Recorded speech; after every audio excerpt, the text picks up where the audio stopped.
Hi everyone, thank you so much for being here. My name is Su Patel and I am all about self-worth and abundance, helping people be, do and have more in their lives, get away from the feeling of being stuck. So today I'm going to talk about how to not feel so disempowered in conversations. There's often times when we feel intimidated by people and we just don't know how to be with them, right? So today I'm going to talk about how you can get a little bit more power in those conversations. Have you ever felt like people around you are overpowering you, or you feel like they're intimidating you with however they're being, all right? And you feel so powerless, you feel so small around them, and you just don't know how to handle the conversation. And you also, feel really crappy afterwards, thinking, why did I let them do that to me? Why did I, not speak up? All right. Well, today I want to just share with you some ideas of how I overcame those kinds of emotions and those kinds of feelings. Okay, so look, sometimes when we do have these conversations, just really get that it's not the fault of the other person that they're being the way they are. They're just being how they're being. All right, the issue is often over here with us is because we haven't empowered ourselves, we haven't connected to who we really are, and we're giving our power away, all right, because we feel like we have to be a certain way to please other people. So that's number one, the work that you've got to do around, not being someone who is a people pleaser, or not being somebody who can't stand up for themselves. And that takes work, all right? Today, I'm just going to give you a couple of tips of some of the things that you can do to really work on yourself. Number one is you've got to really get grounded with who you are for the world. When you keep connecting back to who you really are for the world, for yourself and for the world, nothing can stop you from, you will become unstoppable, basically, right? So, and the work that you need to do around that is, to decide for yourself, who are you? All right, go and write those things down. And it's not your job, it's not the money that you have, it's not the status that you have, it's not the car that you drive or anything like that. It's about who you are inside of you.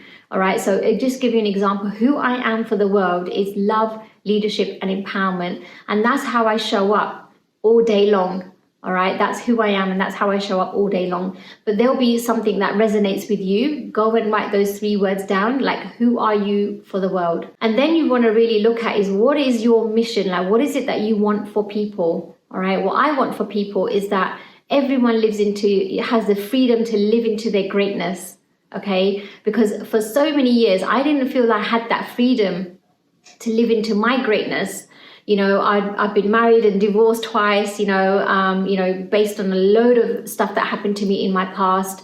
And, I've now learned to really get who I am and what my mission is in the world. All right. And that's why I'm here making a difference to people, because I don't want other people to have to go through what I went through for the number of years that I went through what I did. Okay. So I'm all about, being love, leadership and empowerment. That's who I am. And my mission, or what I'm here to do, is to help people have the freedom to live into their greatness. So now that I know who I am and what my mission is, I can now feel solid and grounded in who I am.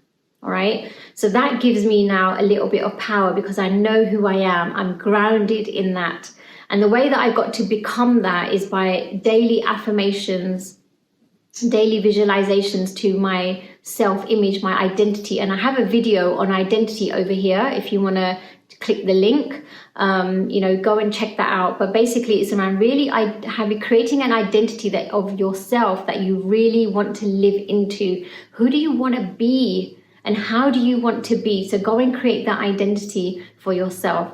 So now that you know who you are, what you're here to do, and you're having these conversations with people around you, many people don't have that knowledge. They're not grounded in who they are. So they're just being however they are, all right? And it's not their fault because they also haven't done the work, all right? And they have past experiences, things that have happened in their world, their limiting beliefs that then has them show up the way they show up with you. Okay, so just really get that. When you really get that everyone has got a story, everyone's got a past that isn't always pretty, you can bring compassion to them. All right. Now, all that you need to do is when people are having conversations with you and you're feeling a little bit disempowered, one of the things that really works for me is I simply say, listen, I get where you're coming from and I totally understand what you're saying, but that just doesn't work for me. All right. Now, when you say that, you're not blaming them for being wrong. You're not blaming them for putting something on you. All you're saying is owning up to saying, you know what, I get it. I totally understand your world, but actually that just doesn't work for me right now. Okay. And when you do that, you're actually totally detached from blaming the other person. You're not making them wrong, and you're owning the fact that, you know, you got it, but it just doesn't work for you. And when you can use that more and more, you'll start to see, and also you start to evaluate more and more what doesn't work for you, and then you start working out what does work for you. Okay, so take that on as a practice, and start showing up and saying to people, listen, I get it, but that just doesn't work for me. And start owning the conversations that you have with people. It could be your partner, it could be people at work, your mates. You know, and you'll start showing up as somebody who is owning your power. All right, don't give your power away. You just simply need to be like, okay, cool, I got it, but that just doesn't work for me. So I hope you got something out of today's conversation. Do please like and subscribe to this video. Obviously, the algorithms really help us reach more people collectively, and you know, that's what we're here to do, to help as many people as we can. So thank you so much, and do also connect to my Facebook group, where I'll be doing lives every week. You know, I'll see you there, and if I don't see you there, then I will see you here next week, same time, same place. Bye.